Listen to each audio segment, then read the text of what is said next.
ఓం శ్రీ మహాగణాధిపతయే నమః. శ్రీ మహాసరస్వత్యే నమః. శ్రీ గురుభ్యో నమః. హరి ఓం.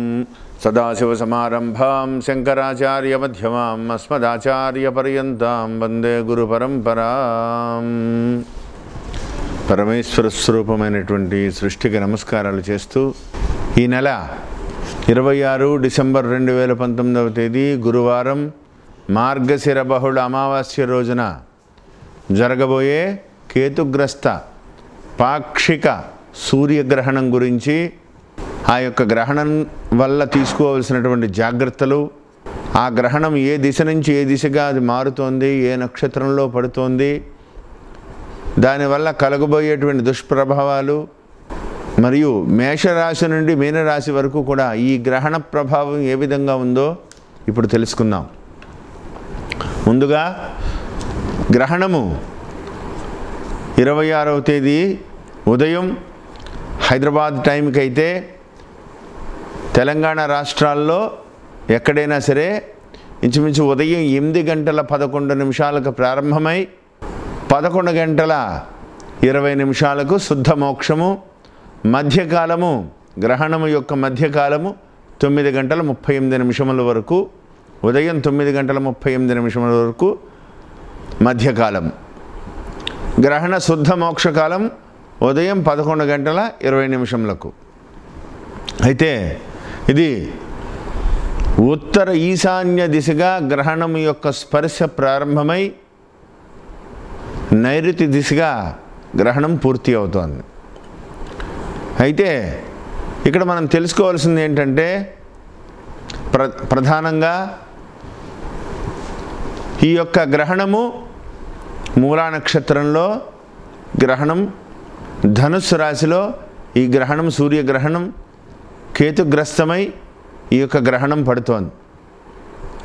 గ్రహణం పాక్షిక గ్రహణమైనప్పటికీ కూడా ఈ యొక్క గ్రహణ ప్రభావం మన భారతదేశం పైన, ఈ ధనుస్సు రాశిలో ఉన్నటువంటి వాళ్ళపైన, ప్రధానమైనటువంటి ఈ యొక్క 12 రాశుల్లో ఎవరెవరి మీద ఏ ప్రభావం ఉంటుందో మీకు సంపూర్ణంగా ఒక్కొక్కటి నేను తెలియజేస్తాను.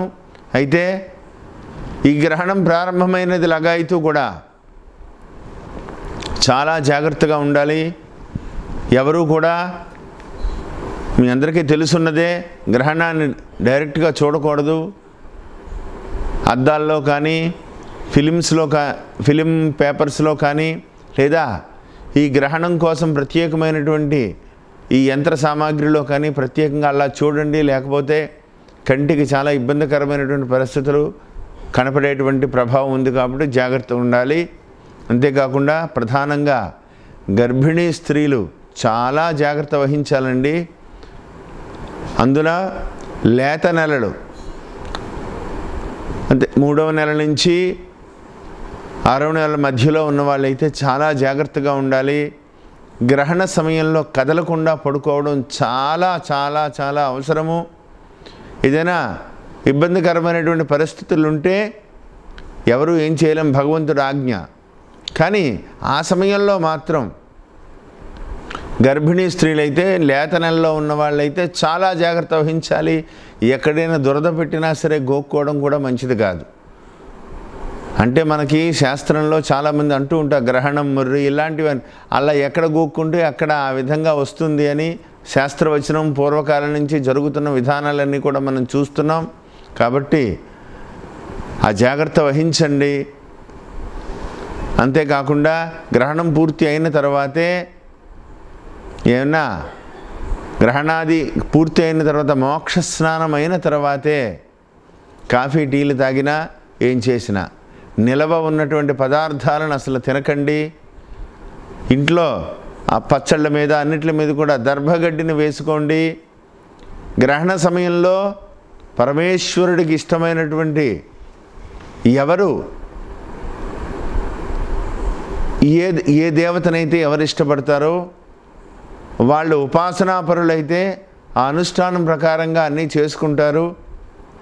ఉపాసనాపరులు కాని వాళ్ళైతే మీకు ఏ భగవంతుడైతే ఇష్టమో ఆ స్వామి యొక్క నామాన్ని జపించండి. విష్ణు సహస్ర పారాయణ నామాన్ని జపించండి. లలితా సహస్రనామ పారాయణం చదువుకోండి. మనకి చాలా చోట్ల, అన్ని చోట్ల కూడా దొరుకుతాయి నవగ్రహ స్తోత్రాలు అని.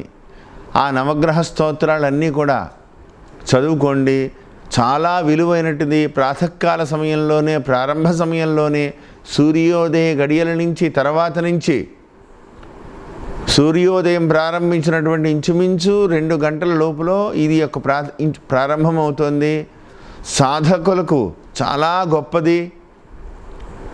ఎవరు మామూలుగా గ్రహణ సమయంలో ఉత్తి రోజుల్లో మనం 100 జపం చేసామనుకోండి, గ్రహణ సమయంలో అదే జపం 100 సార్లు చేస్తే మనం గ్రహణ సమయంలో 1000 సార్లు చేసినట్టు లెక్క. అంత ఫలితం ఎక్కువగా ఉంటుంది. మహామహిమాన్వితమైనటువంటి ఈ యొక్క గ్రహణాన్ని భక్తులు అందరూ కూడా చక్కగా కూర్చుని తిరగకుండా, బయట తిరగకుండా, ఎక్కడ అటు ఇటు కదలకుండా చాలా జాగ్రత్తగా పరమేశ్వర సంకల్పాన్ని, పరమేశ్వరుడి యొక్క దయని తీసుకుని జపం చేసుకుంటూ, ఆ యొక్క దేవదేవుడైనటువంటి కలియుగ దైవమైనటువంటి వెంకటేశ్వరుడు, ఆ యొక్క పరబ్రహ్మస్వరూపుడైన శ్రీశైల మల్లికార్జునుడు అందరూ కూడా ఈ యొక్క భక్తజనులందరినీ కూడా కాపాడాలని, గ్రహణ సమయంలో ఆ యొక్క పరబ్రహ్మస్వరూపాన్ని మీరు నమ్మినటువంటి భగవంతుణ్ణి నామాన్ని జపిస్తూ ఆ యొక్క 3 గంటలు కూడా కాలం గడపండి. బయట తిరగకండి, సమయాన్ని వృధా చేసుకోకండి. సాధకులకు ఇంత గొప్ప అవకాశం రాదు కాబట్టి సద్వినియోగం చేసుకోండి. కాబట్టి ఈ యొక్క గ్రహణమైన తర్వాత విధి విధానంగా ఆ యొక్క దానాలు, సర్పదానాలు, సూర్యబింబం దానము, సర్పదానము, గోధుమలు, అదేవిధంగా ఉలవలు, ఒక చెంబులో ఆవు నెయ్యి పోసి కూడా చాలామంది ఇస్తూ ఉంటారు. ఉలవలు, గోధుమలు ఖచ్చితంగా దానం ఇవ్వాలి. ధనుస్సు రాశి వారి అయితే కనుక ఖచ్చితంగా ఈ విధంగా సంకల్పం చెప్పించుకోండి. మమ జన్మ నక్షత్ర జన్మరాశి సంచారిత కేతుగ్రస్త సూర్యగ్రహణ దోష పరిహారార్థం ఆవయో సకల గండదోష నివృత్త్యర్థం రజత సర్పసహిత, రజత సూర్యబింబ సహిత దానం అని చెప్పి సంకల్పం చెప్పించుకుని ఆ గోధుమలు, ఆ ఉలవలు కూడా బ్రాహ్మణులకి శుభ్రంగా దానమిచ్చి, ఆ దక్షిణాది తాంబూలాదులు ఇచ్చి వారి ఆశీర్వచనం తీసుకుంటే గ్రహణం యొక్క దుష్ప్రభావం తొలగి ఆనందకరంగా జీవించాలని మనస్ఫూర్తిగా కోరుతున్నాను.